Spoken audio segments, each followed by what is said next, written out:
All right, this episode I'm joined by Benjamin Dettamanti. He goes by Shed Crazy on Instagram and YouTube. He's got a great page if you're into shed hunting. He's also an elk and mule deer hunter and hunts all kinds of things.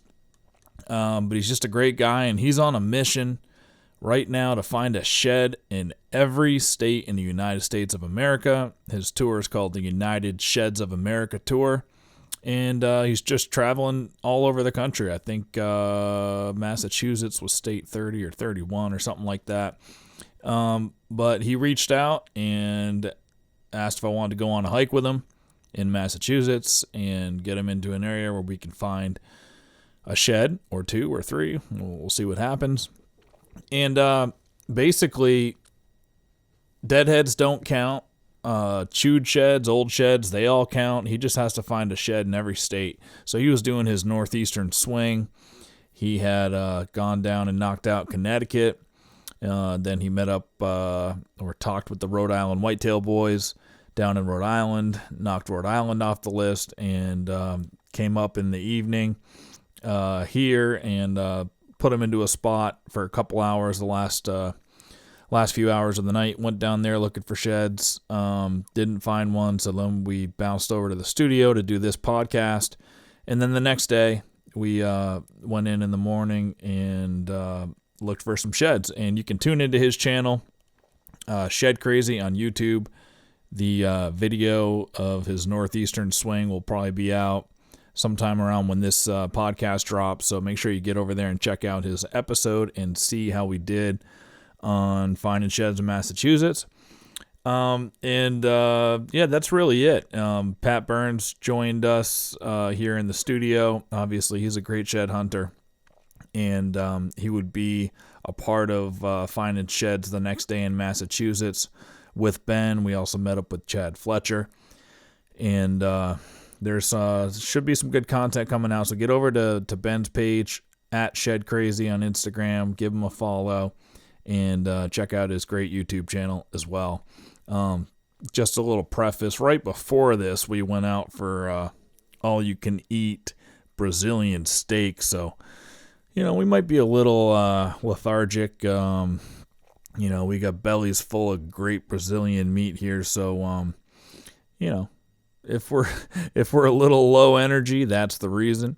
But there's definitely some great stuff in here, and we get to pick Ben's brain on shed hunting, pick his brain on mule deer hunting a little bit, and the differences that he's just seen in the terrain that he's been able to cover across the United States on his United Sheds of America tour. So thanks for letting us be a part of your tour, Ben. And without further ado, let's get into the podcast now. Here he is, Ben Dettamanti.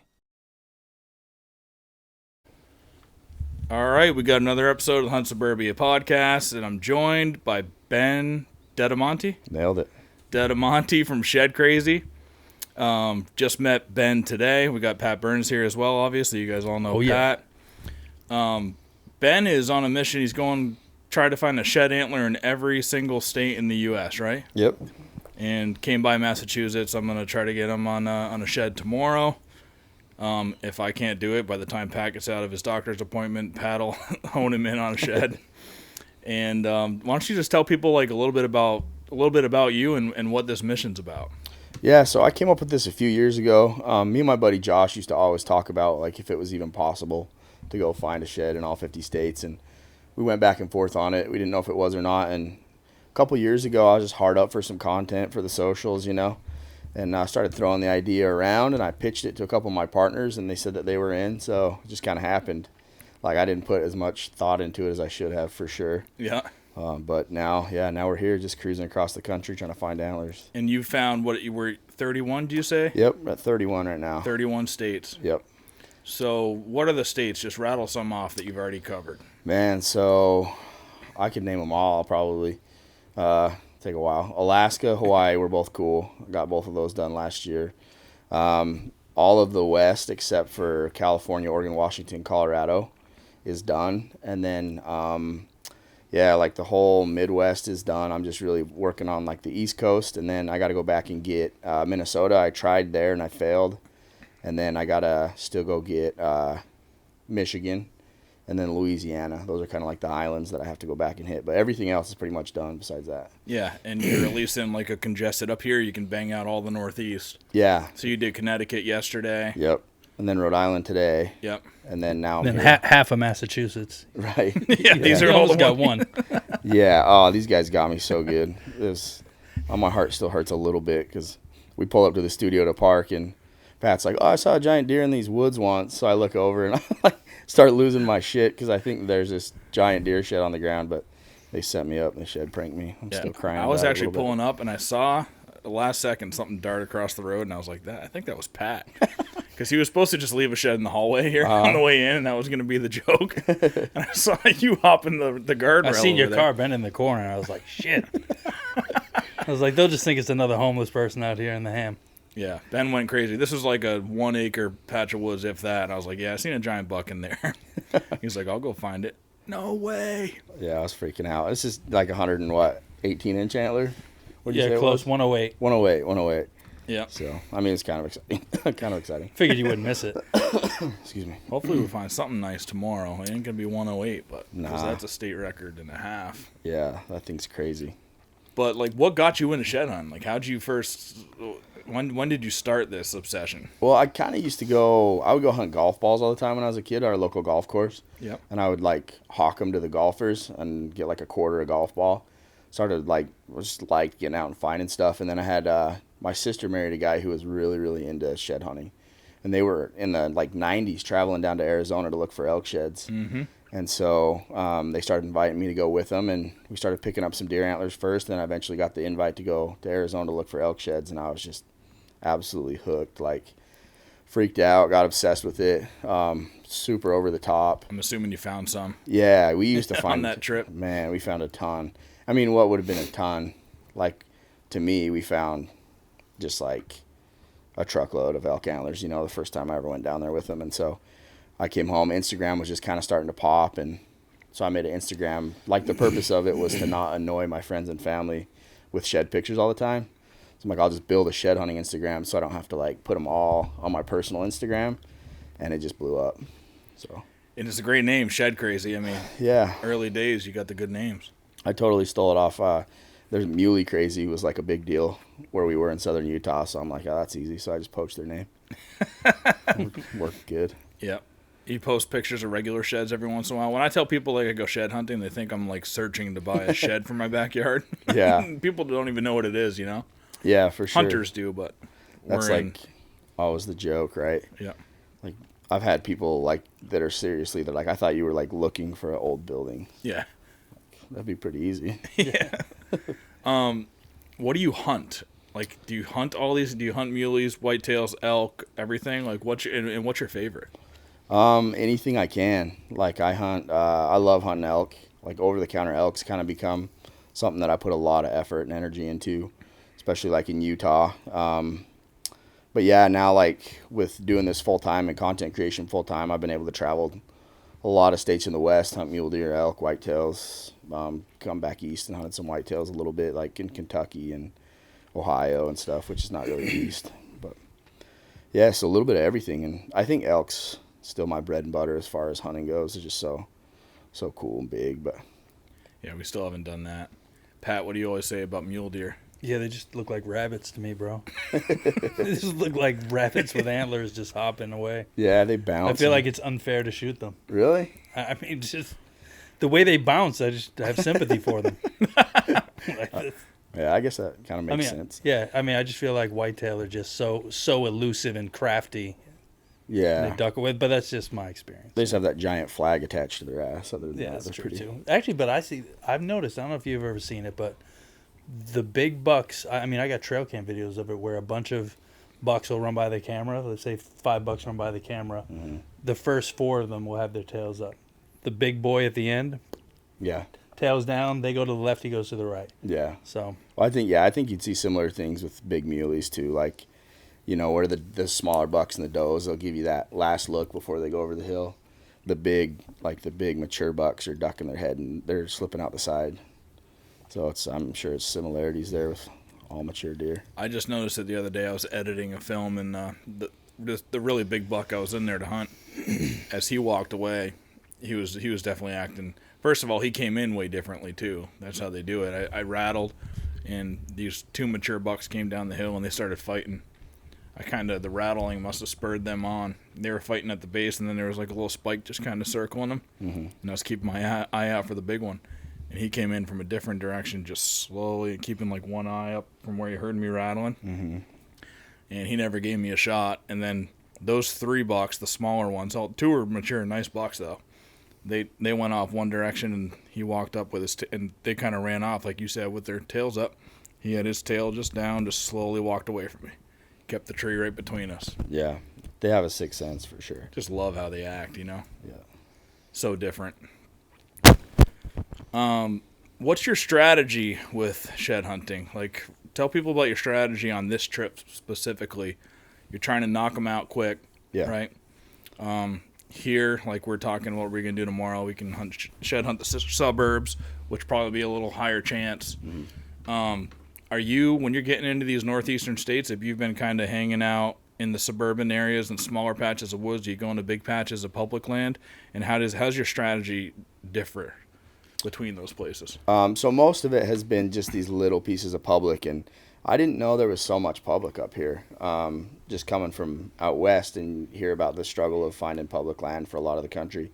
But yeah, a lot of it is like just, urban. It's like reservoirs, or it's town parks, or it's, just like little state parks, places that people can hunt, or that they can't hunt, but they can shed hunt. And that's kind of been my plan of attack for the Northeast. Like, West Virginia was just like a super fluke, just saw a random piece of public, and it's a WMA, tiny though. And I walked in there just on a whim going through and found a set of antlers just in the briars, just like straight luck, But I kind of focus a little bit, and I'm learning a lot more. I've been way different here than out west. Crazy different. I've been lucky to hike with some people who really know what they're doing, and they've shared a lot of knowledge with me.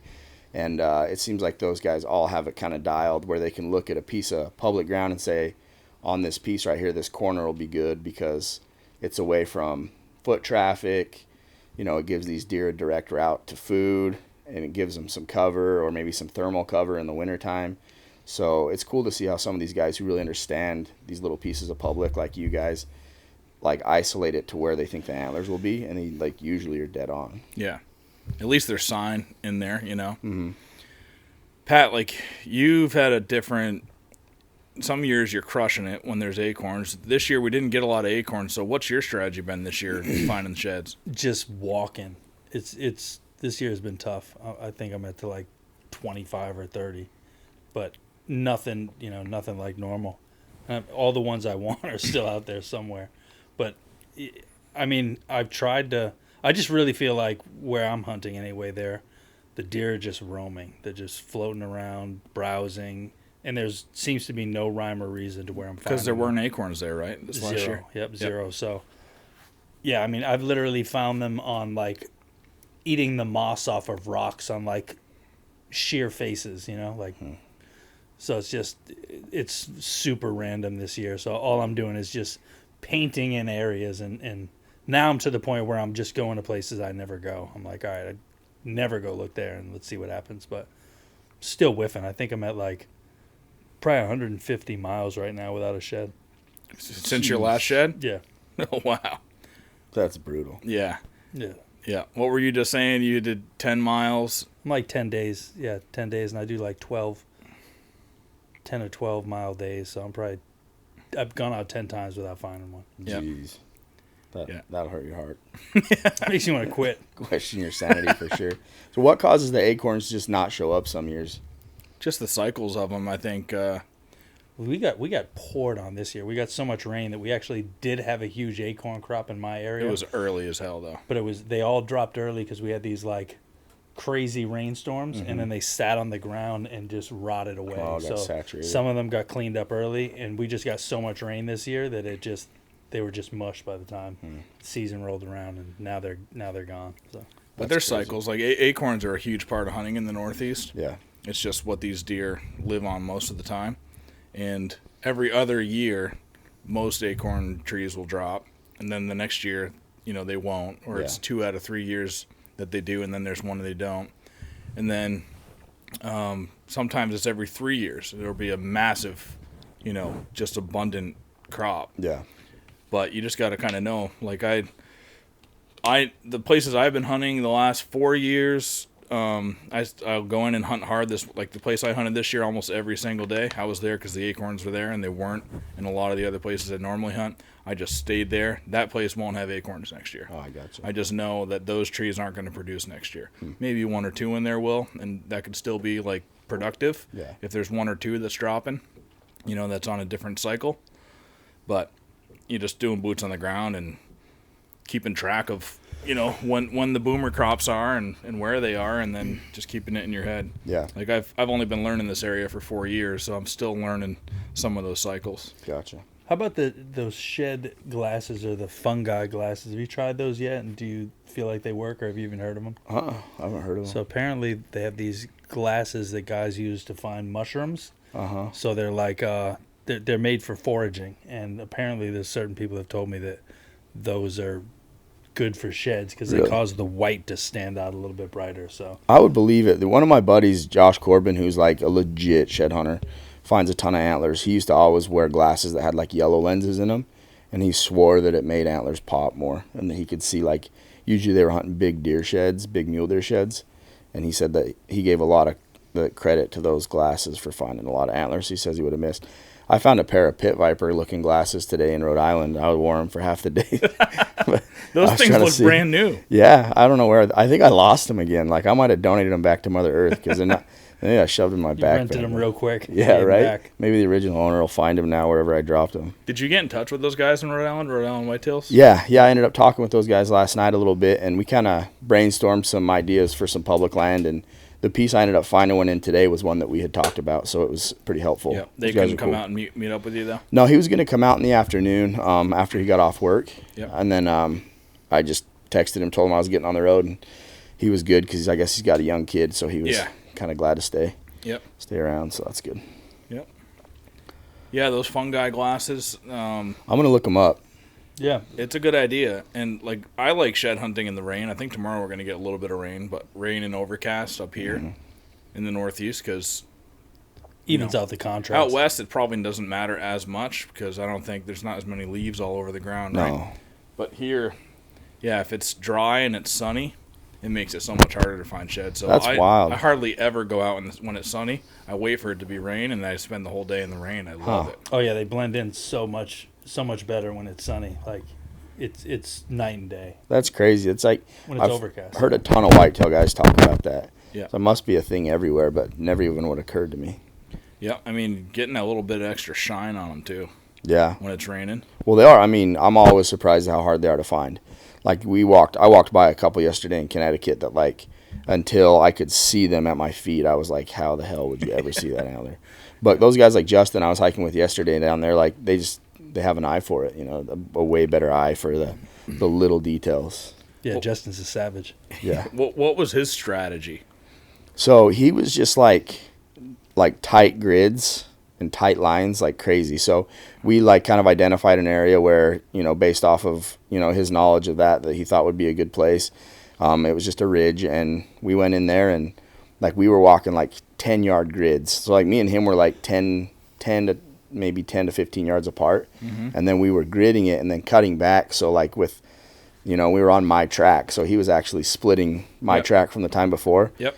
And like we did, I think 5 miles in like, it had to be like 50 acres. Yeah. And we just gridded it all out. And I would have told you, like, I found an antler pretty quick right off the bat there. And I would have been like, oh, maybe we missed one, But when we went back through, we ended up finding 5 in that little teeny pocket. Oh, shit. Where were they hiding? Yeah. And we had been all through there and stuff. And a few of them were really small, and laying tines down. But both the bigger browns that we found were just like in the oak leaves, kind of tucked. One was tines down, one was tines up. And just like with sticks and stuff around them where you wouldn't have never seen them. Because sometimes I feel like I do a lot of that too, where just gridding and doing loops.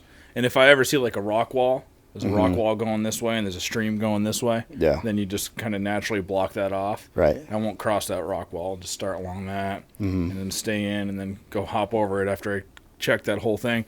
But I'm normally like looking out 20 yards to my right, 20 yards to my left, and I feel like I got a pretty good cover on it. But I'm sure I'm missing a shit ton doing that. Yeah. Where I'll go down the whole thing, looking 20 yards, and then my next loop will be, 30 yards out that way. Right. Going back. Yeah, we would have cut. I mean, the way we were walking yesterday, we would have cut that twice for sure. Yep. So I don't know if it's just his strategy, but It'd be amazing if there was some way to just realize all the ones you missed.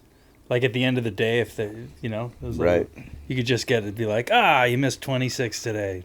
Better luck next time. Like if it was a game or something. Shit. I'm always driving down the road and just going, I wonder how many I drove by. Right. I did find a road shed a couple weeks ago. Yeah, you did. That was your first one? First one ever. And, Wow. And it was literally in a field under a tree that I drove by years ago. And I looked over and I saw like a buck under there in an early November morning, just panting, a beast of a buck. And so as I'm bending this corner, I'm like just reminiscing, and I look down under the tree, and there's literally like a nice half of a 10-point Wow. shed sitting there. I'm like, put the flashes on, hop over the guardrail, ran down and got it. Yeah. That's cool. You find any road sheds? Yeah, I found a lot. We used to hunt elk sheds from the road in Arizona. Yep. Just because you could drive those sagebrush flats and stuff, and there was so many bulls in those units that like we would go out every morning and go drive the same roads, and you'd find antlers that were dropped the night before. That's insane. Is it still legal there, or did they do something to It's change legal. Yeah, Arizona doesn't have a season, but a lot of states in the West are going to seasons now. So It Even was for just- sheds? Yeah. Shed seasons? Yep. yeah, they don't open until like a lot of states are May 1st. Utah put one in and then they repealed it. And now they'll only do it, I think, like on bad snow years and stuff. But like last year, we had a killer bad snow year in Utah, and they were feeding, and I mean, winter die off in some of those units was 75%. Jeez. So it's something. Did they require you to have a license to even go shed hunting too? In Utah, you have to do a free course, it's like a hunter ethics course, and it just asks you, like, basically says, don't be an idiot, and it's free, but they are talking about a paid shed license. Like, it's something that they've brought before the committee, and they've talked about it. Is it just because there was so much pressure and they were bound, putting strain on the herds, or why do you think it is? I mean, yes, it does happen. Like, there is strain on the herds for sure. To me, it just feels like commoditization. It feels like monetization. Yeah. And I don't mind, like, if that money is getting kicked back into conservation, or if they can actually show what their plan is for the dollars that are generated there. I generally oppose any type of regulation on any of that stuff, because the vast majority of the people are doing the right thing, and they're giving the animals their space, and wildlife harassment's already illegal. So if people are chasing them, like, that's already enforceable. So I tend to lean away from wanting any of that, but I don't love the idea of a shed license, but whatever. Another money grab. It seems like that. Feels like that. I mean, lots of guys are shed hunting, literally. Do you sell your sheds? Do you chop them up and stuff like that? Yeah. Yeah, so I mean, if you can make money off of it, there's differences in regulations. I'm opposed to regulations too, but like commercial fishing versus Right. just regular fishing. Yeah. And it's like more in the vein of firewood, people pay for a firewood permit to go out and Yep. cut firewood, especially if they're going to sell it, so I'm not totally opposed to it. I don't love it either. Yeah, for me, I like some. I get it, but for me, like the sheds, like I would just hate to like chop this thing up. There's always I have keepers, sentimental right? value. Yeah, and there's a lot of people that will never cut one. I've noticed most whitetail guys keep every shed they find. Yeah. And I think that's cool. Yeah, unless they're chewed up. Once they get chewed, if they're already chewed or whatever, I have bins full of those that eventually I'll turn into dog chews. But I use those to get permission. Yeah. That's how you get permission on farms. Yeah, I'll keep a couple in my car, and then when I go I'll ask to shed hunt, and that kind of gets you in the door for hunting. Mm-hmm. But sometimes I'll, if I get permission to go hike shed hunting, and if they have a dog, I'll take one of the ones that I found somewhere else and like act as if I found it on their property, and then give it to them for their dog, and then that's cool. then you're in there. Yeah, Works good. Yeah, like I say, he's a beast when it comes to getting permissions. Yeah, I don't know if it's just from being in the West and stuff. I just never really done it. Never really knocked doors. My buddy Rob, he's worked for Tethered, but he knocked on a bunch of doors up in New York State, and he got us permission on 6 or 7 places right near his house They were all cool. He said he only met like one dude that was an asshole about it. Most people were cool. Yeah, just in general, most people are cool. Yeah, with shed hunting, most of the time, you're kind of educating a lot of people. You know, Right. some people don't even. Wait, they fall off? And you're like, yeah, every year. You know, so Yeah. it's fun. Yeah. So after Massachusetts, your plan is. I want to head to New Jersey. Yep. Which is cool because these guys hooked me up with a good contact down there. I think my odds just went up significantly from what I was kind of planning. So that's good. And then Delaware, Maryland, and then I got to go home. I've been on the road for a long time. How long So- have you been on the road now? Like 10 days as of right now. So by the time I get it all said and done, it'll be just over 2 weeks. And what is it from here if you were to just drive It's dead like home now? 31 or something, 31 hours. Damn. But Delaware, I can take I-70 west the whole way. Like, I never even have to get off the interstate. So I'll probably drive. I may fly home. Like last year, I was driving my van, and I left it in Wisconsin and flew home. And then came back and kept going. I might do that, but just have to Have see you what's hit going Maryland yet? on. Haven't been there. That's going to be a hard one. Just because of Permissions, right? That's a lot of big farms, wealthy, Yeah. own thousands of acres along the coast. But There's you could giants there, though. there are heard. giants. You could find a Sika deer shed. See, I would like to kind of do some side quests like that. Yeah. See if I could find one of those. When you were saying Coos deer, you were telling me a story about hunting Coos deer. For some reason in my head, I was thinking Sika deer. That's why I asked if it was in Maryland earlier. Yeah. Yeah, there's a cool little population of Sika deer there in the swamps. Yeah, I've seen some of the videos where the guys will go hunt those. That would be hard to find though. Yeah, I those are bet. tiny little deer. Yeah, and swamp deer too. Yeah. Probably get eaten up quick. And So then, when's your Vermont, New Hampshire, Maine swing? it was supposed to be like right now, but they keep getting slammed with snow. Yeah. So we keep pumping it back, and really May 1 is a pretty good time to be up in that part of the world. Yeah. So I may head up for that. I need to knock out some western states maybe in between. Yep. But I feel like I missed the 8 ball on like some southern stuff, like Florida, Georgia, North Carolina, South Carolina. So I don't know. I got to go home and like look at a map and see. But I'd say around the 1st of May I'll be up that way. You hit Texas? Yeah, Texas. Yeah, was Texas is rad. like super easy though. Yeah, we just pulled up to the first cottonseed feeder and there was a brown set underneath it. And, Yep. I mean, we found like 50 or 60 antlers that day. Wow. That's pretty insane. sweet. That's insane. Yeah, What were that you was gonna say, cool. Pat? No, I was gonna say. So you haven't done Florida yet or Georgia? Nope. I got to get down there. That should and- be interesting. Florida always intrigues me because I guess I have a buddy that lives down there, and he says that there's deer everywhere. But every time I've been anywhere in Florida, it just looks like a wall of like brush. The woods just look like either swamp Jungle. or a jungle. You know. Yep. Yeah, hopefully it'll be about finding the right permission piece down there, and just getting on some ag or something. Because I know, like, supposedly there's a guy I need to find his information again. Because a guy reached out and said that they go out on an island off the coast out there, and that there's some exotic species and some whitetails out on this island. He's found a bunch of sheds out there. So I might That's go try another that. cool thing about the Northeast. There's a lot of islands that have big deer. There's a couple that we wanted to shed hunt Oh yeah. that just have monsters. You just gotta go through the ocean to get them. But That's wild. So I was looking up the other day. Maine has something like I think it's 4,000 islands off the coast of Maine, which is insane. yep, and That's they're all cool. having most of them have good deer on them. Yeah. We know somebody that's all they do. That'd be a fun way to hunt. It's crazy. Yeah, there's all kinds of different way. Like I was talking with somebody the other day, hunts the salt marshes along the coast in Massachusetts, Mm-hmm. and for as long as you can see, it's just, swale Frag. grass, frag grass, and that dude will get up on he'll get his canoe over to the side and like just sit up.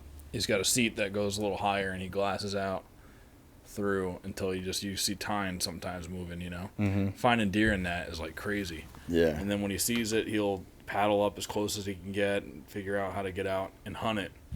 It's just like I would have never even thought that that's a way to hunt. There's 8 million ways to hunt in the country, and just even right here, there's so many. I would never have thought about doing that. Yeah. Yeah, that's wild. Like, I mean, anything. I don't know why I assume that it's like ocean. Why would there be deer by the ocean, right? But there's a guy I talked to that shed hunts Maryland that finds like whitetail sheds like on the beach. On the beach. Yeah. They eat seaweed. Yeah. Yep. I mean, there's videos of bucks swimming in the ocean. You know, they travel back and forth from these islands and into the mainland too, which is just unfathomable. You think a buck's ever got murked by like a great white? Of course. Yeah. That'd be the coolest thing ever. Yeah. I'm sure it Imagine has. seeing that.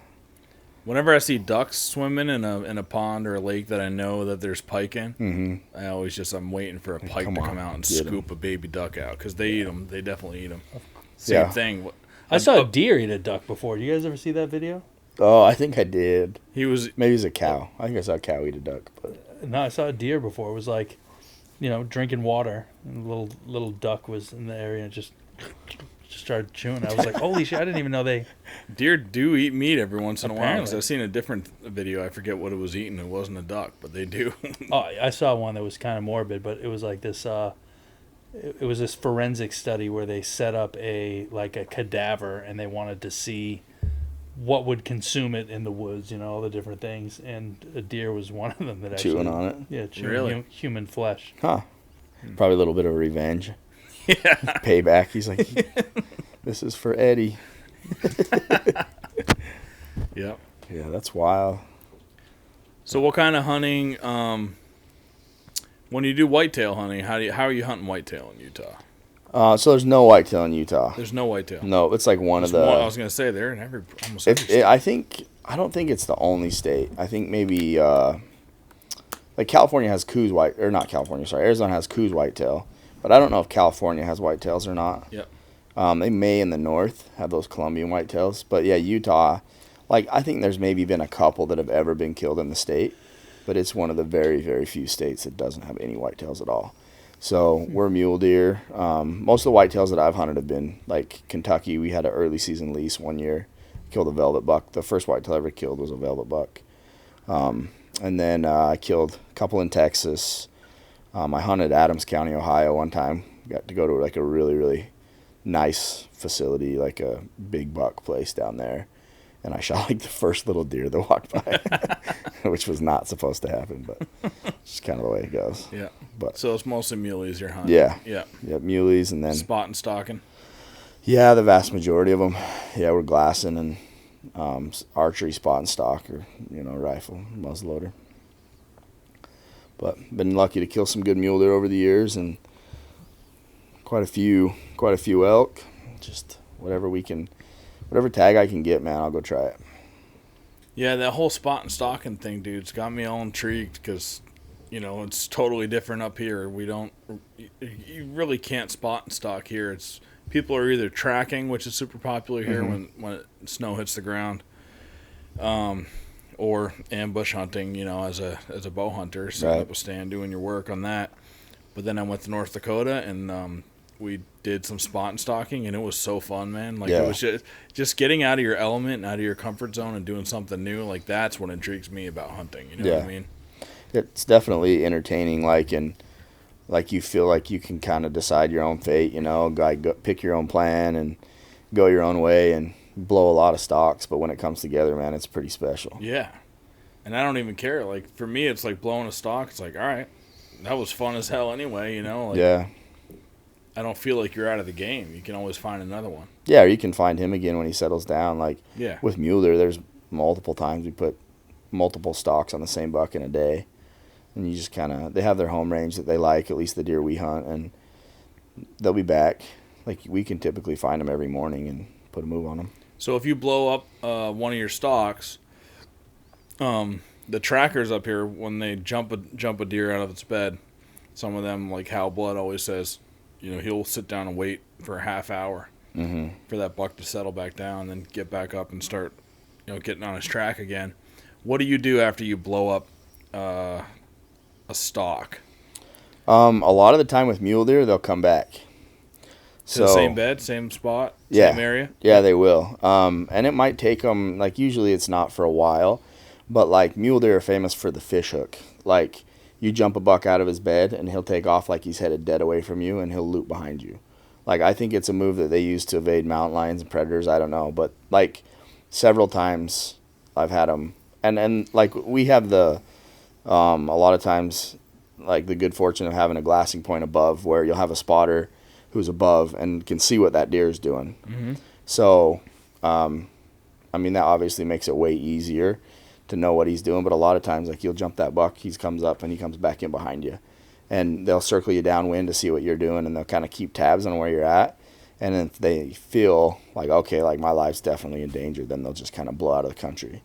But do you think they use their, because that's foreign to me, do they use their nose as significantly as whitetail do? I think they do. Yeah, I mean, like, you have to. Their eyes are better, Yeah, they do have good eyes, too, but, like, you definitely have to watch your wind. I don't know if it's as critical because, like, I know whitetail guys live and die by the wind. Like, we'll hunt a mule deer on any wind, but it's definitely going to influence how you go in for your stock. So we're always just carrying a windicator and puffing that the whole way. The number one thing that ruins a mule deer stock is that you'll just feel that wind hit the back of your neck and you're done. Yeah, it's funny because the deer do the same thing here. They do a J-hook is what we call it here. If you jump them, walking this way, they're bedded where you're at, you jump them, they'll go off that way, but then whatever way the wind is going, that's the side they're going to circle back on to keep track of you. But normally they're not doing giant loops. They want to be within 100 yards so they can catch the wind. Mm-hmm. They're not just getting out of there. So normally they're staying kind of close to you, but just getting into your wind path. Yeah, and I think mule deer, like, at least in my experience, they go a little further. Like, it's not uncommon to have a mule deer run like 300 or 400 yards. Yep. But it's just, I think, the range of sight in the country, they can see you, and it's typically a little bit more open where we're at. Mm-hmm. And so they're just trying to get to where they feel they're at a safe distance to figure out what's next. Yeah, and they can confirm what you are. Yeah. That's it. They just want to confirm. Mm-hmm. Like, got to get some killed rifle hunting a lot because they'll go 400 or 500 yards and stand around and get shot. Yep, that's the big difference with the rifle hunting and bow hunting out west. Yeah. Yeah, you got a rifle in your hand out there. Oh yeah, it's super deadly. Yeah, the difference is huge. Yep. That's why I'm glad they don't have a rifle here. Yeah, there's no rifle at all. No rifle hunting in this state. It's shotguns, or you can use muzzleloader. I've got a rifle barreled muzzleloader, but it's not a rifle. Yeah, no straight wall or anything here. Nope. Nope. Yeah, we have a muzzleloader. It's like a 500-yard gun, but I don't know. Probably wouldn't even do any good out here. Wow. So thick. 500-yard muzzleloader. Oh yeah, it's lethal. What's the brand? It's a CVA Paramount Pro. Oh yeah. And we you load it with that Blackhorn 209. Yep, that's what I use. Yeah, and it's maybe it's Buckhorn. I can't remember. I was mixing it with Blackhorn. Yep. But yeah, and we just shoot those ELR, those CVA bullets with it, and they we have it set up to hammer steel. Like, we killed multiple animals over 300 yards with it. Wow. It hits hard. Yeah, I'll have to talk to Woodman. I'm having there's a muzzleloader company in New Hampshire here called Woodman Arms, and it's a super sweet gun. It's small, it's lightweight, carries really nice, and but I'll have to ask him about that because he's going to come down and do a podcast next week. Most of their, I don't think they're rated out to 300 yards really to have that much power still at 300 yards. But I'll have to talk with them about it. I think a couple of them was 250. They were saying it's fine, but up here there isn't. How many opportunities are there to shoot 250 yards? Everything's within 100 mostly. Right. And mostly within 50. Yeah, it's 45 cal too. So. Yeah, that's what this one is too. That Paramount, they're lethal. I mean, my buddy's wife killed her elk with one at 340, and it was just, double lungs, and it was dead in 20 yards. Like, they hit How much hard. drop is on it at that range? At that really distance? not that much. So I can't remember what just our aiming a tiny bit high. Yeah, we have a turreted scope on it. Oh, okay. Yeah, so you just dial up. But I think we're getting like 2,800 feet a second out of that muzzleloader. So, and you're shooting a 285 grain bullet. Yeah. So they hit hard. It's a big bullet. Yeah, it's huge. It's a primitive weapon. Because you put the powder down the end. Yeah, no. Isn't that funny how that is? Yep. Yeah. But if you're pouring loose powder, that's more primitive than those pellets. Yeah. You know what I mean? Loose burns better too. So. Yeah, at least you're pouring loose powder. Right. Do you have to clean that muzzleloader? Yeah. Yeah, and you can shoot. I don't think you can shoot smokeless out of that one, but they build some you can shoot smokeless powder out of. Yep. But we clean it. I mean, you can get 15 shots out of it before you clean it, but before we store it for any length of time because it's so corrosive, you know. Yeah. The one cool thing about this Woodman arm, I mean, there's a lot of cool things about it, but this muzzleloader, you don't have to clean it. There's I forget what it is and how they treat their barrels and what they put inside of it. But when you use Blackhorn 209, if you use anything else, you have to clean it. But yeah.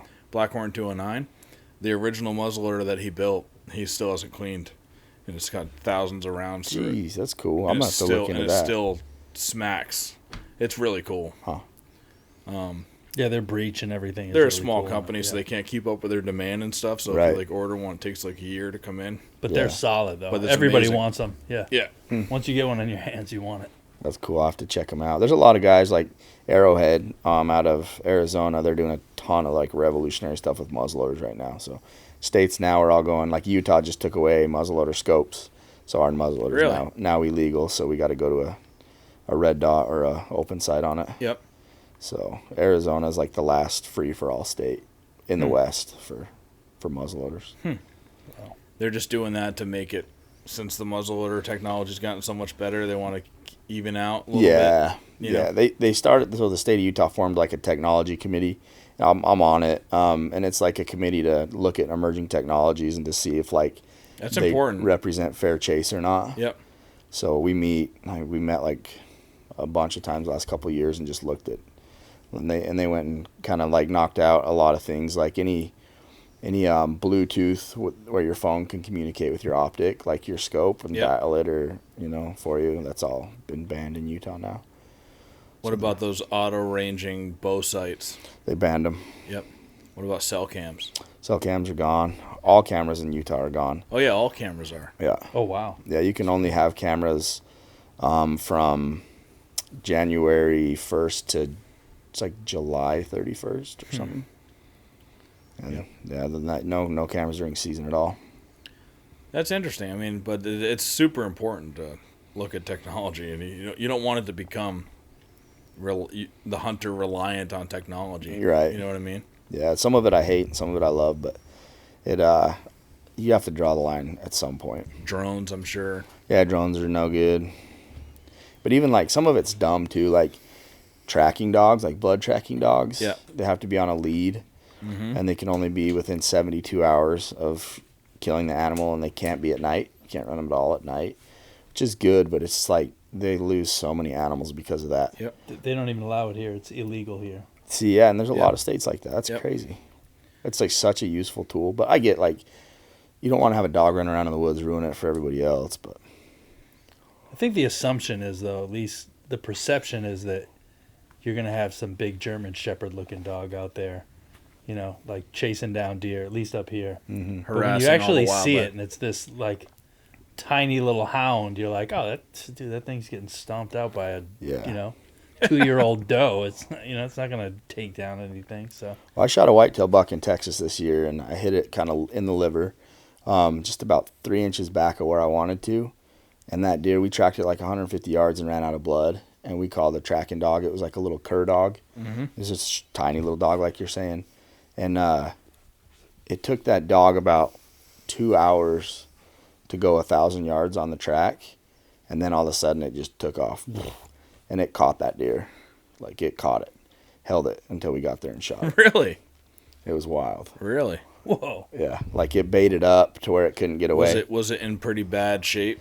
Yeah, I mean, it must have Liver been shot, weakened. I mean. So it took off, right, and it had it bait up. And so we go running up there to try to finish the deer off, and it took off again. It ran 700 yards, and the dog caught it again and held it till we got up there and finished it off. But by held it, you mean just kind of It was pinned it? It wasn't. yeah, It well, didn't have his mouth on it. It- Or I did don't- he? So when we got up there, no, it was bait up, But like that guy said, that dog will catch him by the ears and hold him there, That's crazy. and it'll kill him if it can. But so I mean, they're beastly. Yeah. Those yeah. are cur dogs. Yeah. But I don't know. It's one of those things, right? You could argue both sides of it, but One of those things, if you injure a deer, man, it's You should be able to do anything possible everything to get it recover back. Yeah. Right. Yeah. Yeah, and I know there's some deer in the past where it's like I know we could have found them if we would have had the use of a dog, and it just sucks knowing they rotted out there. Yeah. And then you got that drone deer recovery that's becoming popular too, which I think is kind of cool. Yeah. You know, that's just a way to not be invasive on the wildlife and still be able to recover a deer. But I'm sure I know that's frowned upon in a lot of states. I'm sure Utah's banned. It's illegal here, can't do too. it. Yeah, it's legal here. I support a lot of like the recovery aids. I mean, like if it helps in the take of the animal, then like I tend to frown on it. But like if it's gonna make you find more deer, like the Bluetooth knocks and stuff, those are banned in Utah. I don't know why. I think the fear there probably is if you have all these crutches that you can rely on, then guys might take worse shots. Yeah. And not wait for the perfect shot like we're supposed to as bow Right. hunters. Yeah, I'm sure there's some truth to that. But you can't tell anybody else what shots to take. I mean, Right. I see bad shots all the time. Yeah. Yeah, and even when you're trying to do everything right, you still make bad shots. Yeah. So back to shed hunting for a second. What, out of the 31 that you've already hit, what state and shed has been the most epic so far? Like, which one was like, I know some of them are just you want to check off the list, but Right. has there been any of them that you were like, holy, Yeah. Holy. Alaska was insane. It was one of the craziest things. Moose? Yeah. So I have a buddy, his name's Adam Grenda. He's just he's a character, man. He's one of the funniest dudes. Fun follow on social. But yeah, he's never taken anybody with him because it's kind of like part of his bread and butter is to go collect these moose sheds. And he hit me up and he's like, hey, dude, come to Alaska and we'll do this. That's awesome. So I flew in. He has a little Super Cub. And we're both big dudes, dude. And this thing's like a go-kart. He's like a pilot? Yeah, he's a pilot. So we got in his Super Cub and we just flew. He lives in King Salmon, Alaska. And so the place we were finding the moose sheds was way far away. So we had to fly clear out to where the sheds were. But like once we got out there, we just started cruising in that Super Cub and you just see those big paddles laying on the tundra and down in the alders. And we started GPSing them. We just drop an Onyx pin on every That's single cool. one. And then land and pick them up. But we found two big dudes in a Super Cub landing. Dude. Probably... It was That's epic, crazy. man.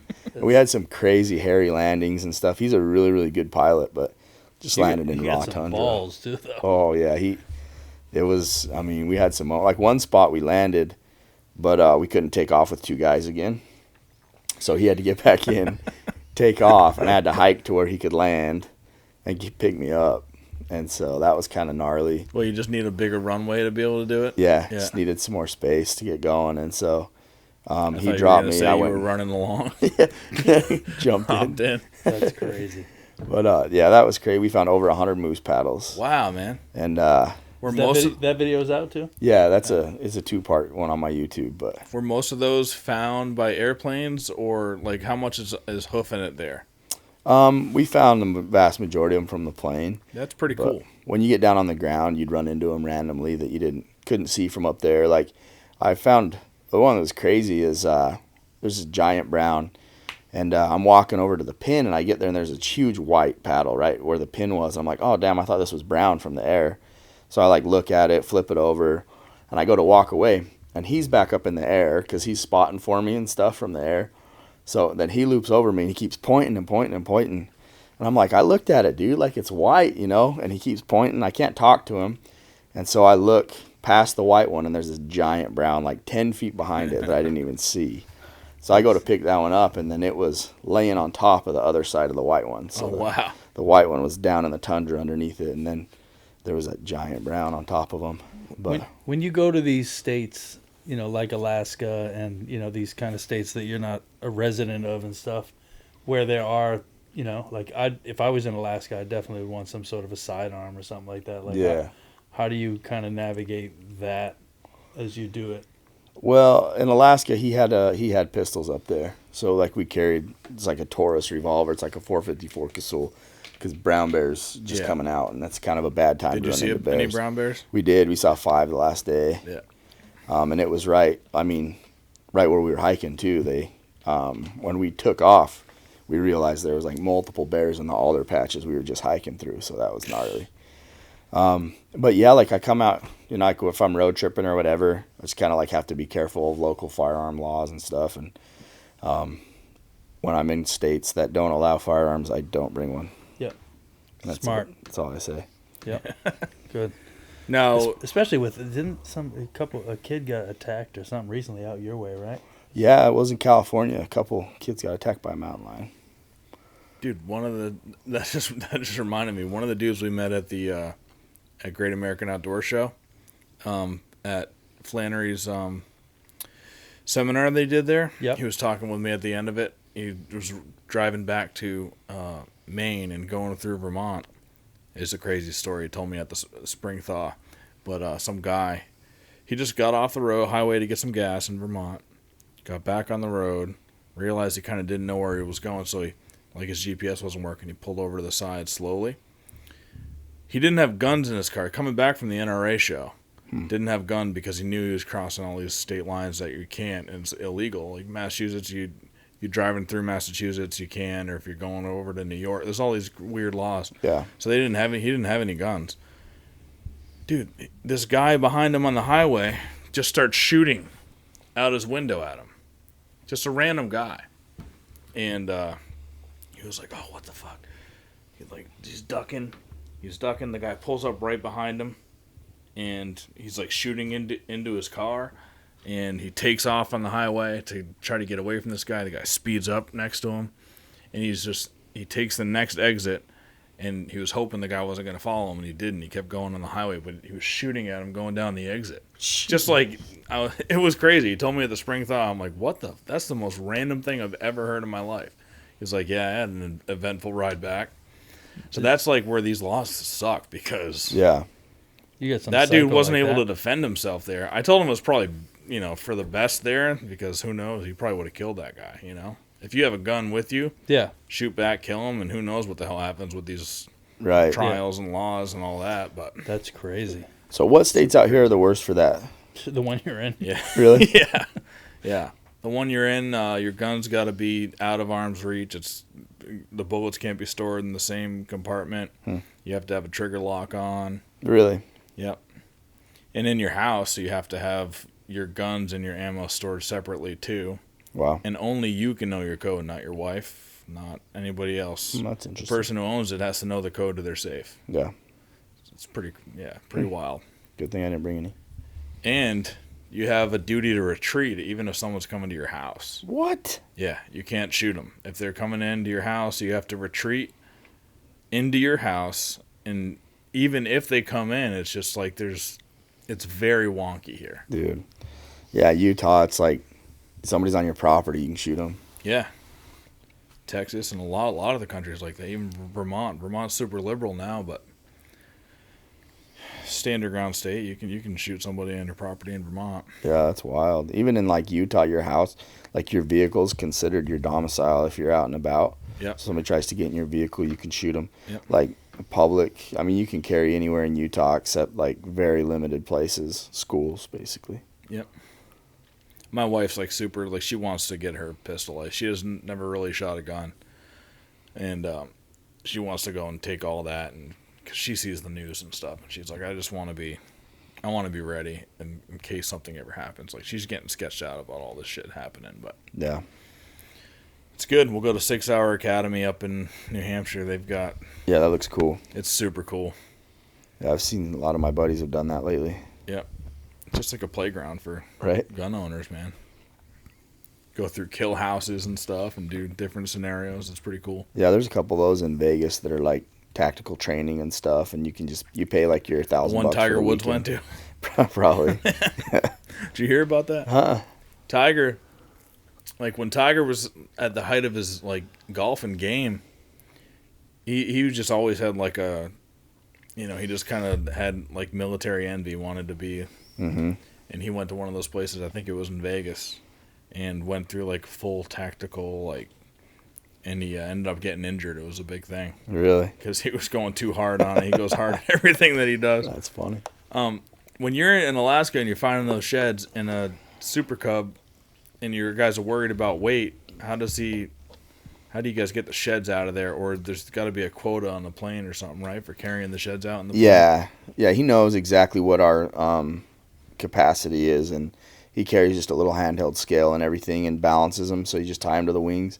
There's no room to put any in. Tie them to the wings? Yeah, there's no room to Really? put any in there, so they're just tied on. And I'm out. yeah, there's some videos of it on Dude, YouTube. Like, it's pretty intense. That's crazy. But he just knows what you can take off with and what you can haul. The one spot that we were in, he took a bunch of the antlers and flew them like back to a better spot so that we could get out of there and stuff. Stockpile. Yeah. Mm-hmm. And he's just landing in like fields. Oh yeah, it's tundra. Yeah, it's You just, land anywhere that's open out there. Yeah, but he'll kind of buzz it and like put his wheels down, but not put the weight of the plane down, and then he'll fly back up and look at the tracks he left, and then he can tell if it's like safe or not. But it's gnarly. Yeah. I don't know, dude. That sketches me out. And like he likes to pull you sideways so you can like look straight down and get your GPS mark good, and like you pull some G's when you're doing that. Like you got that on your page, your YouTube page? Yeah, You're it's all filming too while you're in the plane and Yeah. stuff? We gotta watch a little bit of We'll that be after watching this. after. Yeah, and you can. It's hard to see him on the ground, but I did get some video of some of them from the air looking down. So that's cool. They don't have laws against that because I know when you're hunting moose out there, you have to wait a day after you fly in to hunt the moose. Yeah, they have all kinds of stuff for any type of hunting. It's like a wait period. Is the majority of the land up there in like Alaska, is that all private, or is some of it just literally like it's the final frontier? Most of it's national. Yeah, the vast majority of it's public. Yeah. Yep. There's some like national park land and stuff that you can't pick up sheds in. We flew over some sheds in the national park that were just like can't land, can't get them. Yeah. But we saw a bunch of sheds too. Can that you were hunt just, in there or no? You can't even hunt in there? I don't know. Yeah. I don't know if you can or not. But we left a bunch that we just flew over, and there was like one moose paddle by itself, and it's not worth landing for or whatever. We flew over a giant dead bull. Oh, freaking so wide and heavy. And I'm like, dude, please go get it. And he's like, nah. He just didn't want to do it. He's like, nor to land. So. If he's finding that many, he probably cleans house. That's probably, you can make a living off of that. Well, that's a large part of his income. So Yeah. most of the antlers we left up there with him, and he sells them on Instagram, or he'll sell them to an antler buyer or whatever. He sells all kinds of stuff on Instagram. He sells them whole? Yeah, he'll just trip them out or ship them out. And then he has a buddy that carves them too that does amazing work. And Yep. so they'll sell some carved ones. Yeah, I seen this dude on Facebook, like Samuel Decote or something. He's like this French dude. Does amazing carvings on moose antlers out of Quebec. Yeah. Yeah. That's insane. Who was the guy? There was a guy that was at I think it was when we did shed stock last year. There was a guy that he's some friend of the farmer who was. He was telling me about where some moose were somewhere out here by the Quabbin or something, and he uses one of those like parachute planes, Yeah. and he just goes up by himself and just kind of like floats around through the woods doing that. Yeah. But I guess his thing got caught up and he ended up corkscrewing and like crashing and breaking his pelvis. The guy that Oh. rides a lawnmower in the air? lawnmower Yeah. in the air, dude. That's what they look like. For Yeah, sure. dude. Those things are gnarly. But that's the same concept, you know. But Yeah. you gotta Well, have balls of steel to do that shit. at least like the paraplane or whatever, you hit the wrong updraft, like you can fold your parachute and die. The Super Cub, you can coast it a little bit, but same thing. Like about a month before I went up there, my buddy went to change his oil and just do a inspection on the plane, and it was full of shavings, so he had to do a new motor in that Super Cub. So when I was up there, we were breaking in the new motor, and I don't know what's worse. right, new motor, old motor, but. I think I'd rather fly in a lawnmower than a Super Cub. Actually, now with all the stuff that's coming out with all the planes, I feel like they need to go through. Have you seen it lately? Like, seems like every Yeah, the couple of doors days is ripping some Boeing issue, Right. Some landing. The thing, the engine cover comes off this plane, because they're all like 40 years old at this point, 50, 60 years old. Yep. Yeah, that's wild. Dude, speaking of shed stock, I just wanted to go check the text, but the farm was saying June 1st for shed stock, so we should probably do it again this year. I'll confirm with them again, and we'll let people know, but let's just say that we're probably doing shed stock again. What about May 1st? Mid-May. The farm's got stuff going on, Oh, so that's that true, was their that's open true. weekend. June, huh? Yeah, June 1st. Last year we just did it on a whim, like promoted it like a week ahead. Bring all your sheds, from that you've got. Show them off. We got That's a bunch cool. of picnic tables out. People put whatever they found. It's mostly whitetail, some moose and stuff too. But yeah, just everybody getting together, showing off their haul for the year, talking about them. And Yeah, that's cool. yeah, We do an event called Shed and Tell that's super similar. We've done one we did one at the First Light headquarters, and then a buddy of mine, Wes, Rise and Shed is his YouTube. He puts one on Salt Lake every year. It's cool, man. Like, people love those. yeah. Well, so what else do you guys do there? Like, what did you do at your shed and tell? We just had like food, like they could go in and get food and whatever, and then like we The farm's got a bar and they bring food in. Yeah. yeah, and then usually we like focus it around like there's some sort of charity or something. In the past years, Wes has done some fundraisers for like somebody who's struggling with medical bills and stuff. Yep. And everybody can donate antlers, and then there'll be an antler buyer there that'll buy all the antlers, and then they'll give the family the cash. That's cool. That's dope. Yeah, that's awesome. usually. Yeah. And then people will bring like merch and stuff and Yep. sell hats or something if they want. Yeah, I didn't even think about it. From a Probably charitable is a good standpoint. place for antler buyers, and there are them out there to come and if they know about shed stock to come and do that. That's a cool idea. I've had people hit me up online and offer me money for a lot of the sheds that I have. Somebody hit me up about this one and some other ones. Like, Dude, I know McKell was selling sheds, not even like that, but less than that for like $80 to $100. I think some guy offered me like $1,500 for that. Told him to beat rocks. Yeah, you could get more out of it probably, but it's like who would ever sell that antler, Yeah. Yeah. But I know like big mule deer, I'm sure there's whitetail collectors that are the same, but I have a few buddies that are like die-hard big mule deer shed collectors that'll pay top dollar, like thousands of dollars for antlers. Wow. Yeah, it's pretty cool. And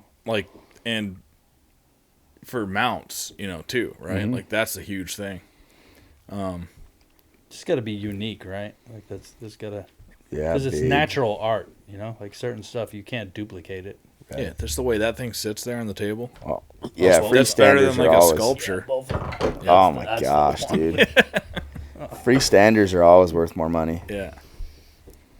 But I had a freestander elk shed that I sold. That was the dumbest thing I ever did. Had like an 11-inch drop tine off the sword. It would just sit up perfect. Oh shit. Yeah, but money talks sometimes, Yeah. I was young and first married and broke and went the way of the world. My buddy Scotland, who just got into hunting not too long ago. Was it Scotland? I think it was. He sells windows, and he went to this like super, like a $10 million house, and he's consulting about windows, and I think he had a moose antler in the back of his truck, and she was just like, "Oh, what's that?" And she's like, Yeah. I would love that, like in my house or a fireplace. And she's like, how much? And he doesn't know anything about it. He just got into hunting, Yeah. and I think she offered him like $2,000 for it or something. He was Yeah. just like, all right, yeah, you can Here you have go. it. It's like, okay, Yeah. Put new windows in this house and it's yours for free. Yeah, right? It wasn't even a big antler. Yeah, people, I mean, there's a lot of people that, like, we had there's like kind of a boutique store at the entrance of Zion National Park where we lived, and Yep. we put some whitetail antlers in there and some regular sheds I'd found on this tour last year and stuff, and I mean, we sold some little teeny Texas whitetail sheds for $50 each. Yeah. And I mean, when you look at what elk antler dog chews sell for, they sell for $30 for like a 10-inch section. So $30 for 10 inches. Yeah. Because they last a long time, huh? That's why. yeah, a dog can't really go through them quick, and they're good. They clean their teeth. They're good for them. Yep. It's crazy. I thought about telling my father-in-law he's Russian. He doesn't speak any English, but he's a forager. He likes finding mushrooms. I actually, in fact, before I ever even found a shed, before I was even into it, I brought him to my deer camp in Vermont. And I'm communicating with them just through grunts and body language, probably a little Google Translate. And I'm Yeah. like, hey, it was the first time I specifically went out to look for sheds, like 5 years ago. And I was like, you cover the ridge on the top, I'll cover the ridge on the bottom. They're going to meet back up. We'll meet there. I was like, just look on the ground. Look on the ground for antlers. Pick them up. Out there, it's like in Vermont, it's ridiculously hard to find sheds. They're just it's little bucks, and they've got a lot of place to roam, and not many bucks. Yeah. But anyway, he ends up. When we met, he had a 4-point side, and I was like, "Are you kidding me?" I couldn't believe it. But he's in the woods all the time, like looking for mushrooms and stuff. And I kind of just want to give him a bounty, like, hey, you go find, like, have him go out and look for sheds for me, and I'll give him $25 every time he gets one. There you go. That's awesome. Just for my collection. Because, yeah, that'd be cool. That's not a bad idea. It's good exercise too. I think that's what people don't realize is that it's literally like I love it. a scavenger hunt that keeps you healthy. Yeah. Yeah, like when I'm beast mode, like on elk sheds, I've got a little softer on the whitetail tour because it's like just a few miles here and there. But when we're really getting after the elk sheds, man, I like drop a pant size every year. Yep. Do you do like 20 miles on an elk day? 20's pretty high. Like, I mean, 15, 18, you can hit those numbers. Like, I have done 20-mile days before, but if you start picking them up and getting weighed down, your numbers just fall off. Yeah. So, like, the days you do the most are the days you don't find anything. Yep. Yeah. Yeah, once you get above like 15 miles, man, it's like you've been grinding. Oh, yeah. That's my peak. I've done 15. I've done it a few times, but I haven't gone past that. Yeah, I got like 17.8, I think, is my biggest one. But there's a lot of, I'm like climbing through thorn bushes and shit the whole time. So it's not like you're just cruising open fields, you know? Yeah. The other day we hit a patch where there was just laurel everywhere. Oh, yeah. And I was literally like, all right, Pat, I knew where you were going to attack the woods from a different way, but I was trying to get through this patch of laurel to get to this little opening on the other side and get away from where you were going to be, and I just hear like either a moose coming through or it's Pat. And yeah, you were just weaving through. You were going the same place I was going, into the really thick shit. Yep. You know, but I didn't realize that you actually do like going through that really like it's. Have you been through a laurel patch yet? I'm trying to find a video of one. So right we should now. find. I hope that we find an antler early tomorrow around the suburbs. Yeah. And we can just zip it out to a laurel patch because I want you to experience it. It's that's where the deer is the best bedding they could ever have. Yeah. And hunters, you can't walk through. You can walk through it if you're a woodsman, but you know most people just are like, nah, I don't want to go through. Right. Is it thorny? No. Okay. It's not Just thorny, thick. which is awesome. It's just thick and Full of ticks? all of. There might be some ticks in there. I still haven't had a tick on me this year, but if you have permethrin on, you're pretty good around here. All right. That's good to know. Yeah, But, ticks are always something in the back of the mind. That'd be something for you to experience is the laurel. If you get into a sea of it, Pat likes to find the openings in it, and that's the smart way to hunt it. What the heck, bro? Looks like you're swimming.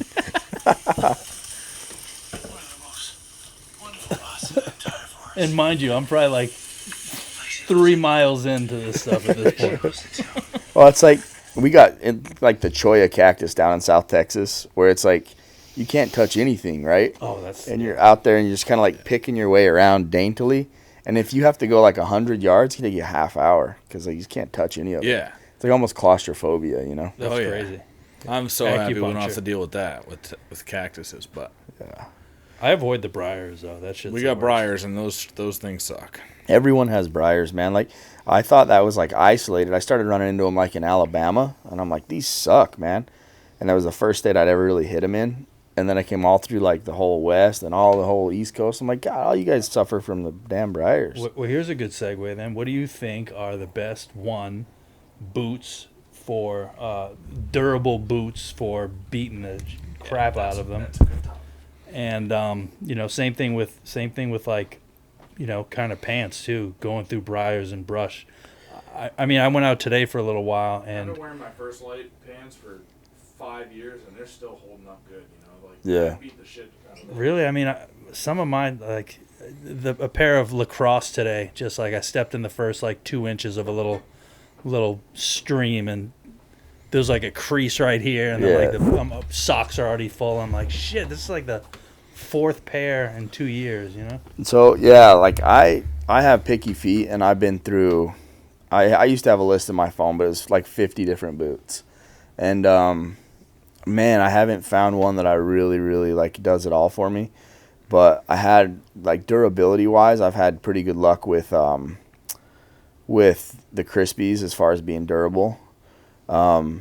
I wore a bunch of Under Armours because they're so comfortable, but they're not durable. Like, I would buy them 2 pairs at a time. Mm-hmm. I did really good with the Solomons. They make one that's like a semi-mountain boot that has like rubber rand. But the new ones, they're just not fall apart. So I have a pair of lacrosse muck like tall rubber boots that I've hiked a lot of the East and the Midwest in that have been pretty damn good. Yeah, we're big on rubber boots here and those muck boots. I keep hearing dry shod. Everyone says dry shod are the ones. I think I haven't tried them yet. I haven't tried them either, but I would be down to give those a shot. But I mean, I've never found the boots I'm actually liking a lot right now are made by Rocky. Yeah, but they have their full leather boot with a rubber end, and they're a mountaineering boot, but they have a lot more flex than most mountaineering boots. They're called I think they're called the hard scrabble. No, that's a Kennetrick. They're called anyway. Yep. But those have been a pretty solid boot. And then I have some Grundens. They're kind of like an extra tough. They're like an ankle rubber boot, like a deck boot with a good tread on them. And I wear those ones a lot lately. Yeah, it's really hard to find a rubber boot that's going to last. I just don't think at least out here, especially for me through the Laurel, because it's like boot. Yeah. Laurel it's very brittle. It looks like antlers too, so that makes it tough. You'll see like a broken branch and there's a whole page dedicated to branchulars, we call them. Oh yeah, yeah. Justin was telling me about that. But that stuff is so brittle that there's just jagged pieces everywhere. So as you're walking, it's like slice, poke, hole. So pants wise though, these are this First Light, the Foundry series. These are the Corrugate Foundries, and they have a really good a knee portion on them. The 4-way stuff, the stretch stuff, you can get tears or you'll get a briar and it'll pull the thread. But then first, I don't know if they still make them or not, but they used to have a pant called the Sawbuck that's a dedicated brush pant, and those are baller for anything where you have to fight and put force and you don't want to rip. Those pants are sweet. They don't have as much stretch to them, but they're tough as hell. So. Yeah, I have the First Light bibs. I like to use a bib when I'm shed hunting and dress light. Just like a hoodie under them. Plus, I can just tuck the binoculars under. Do you use binoculars when you shed hunt? Yeah, always. Yeah. Never go without them. Yeah. Bibs, huh? That's interesting. I've never thought of that. I just use a light bib when I'm shed hunting and wear a hoodie. I just I can tuck the, without having to wear a marsupial or something like that. When you're out, it gives you a little more breathability. Yeah. But those bibs have lasted me 4 hard seasons of every single season, including shed season. How about socks? Do you have any merino wool? I do, yeah. So I have the Darn Toughs. Yep. Are a good sock. Darn Tough. Yeah, I got some Darn Toughs on right now too. And then I found some cheap merinos on Amazon that are pretty baller.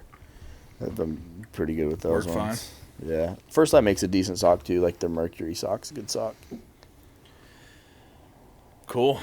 We can probably wrap this one up. I've been talking for an hour and 10 minutes. I kind of want to watch a little bit of that Alaska video. See that Alaskan thing, yeah. Yeah, we can put her on. As long as you don't mind watching yourself for a minute. Some Yeah, it's cringy always, but it's all right. Sorry, we'll throw on some of our rap videos so we can all cringe.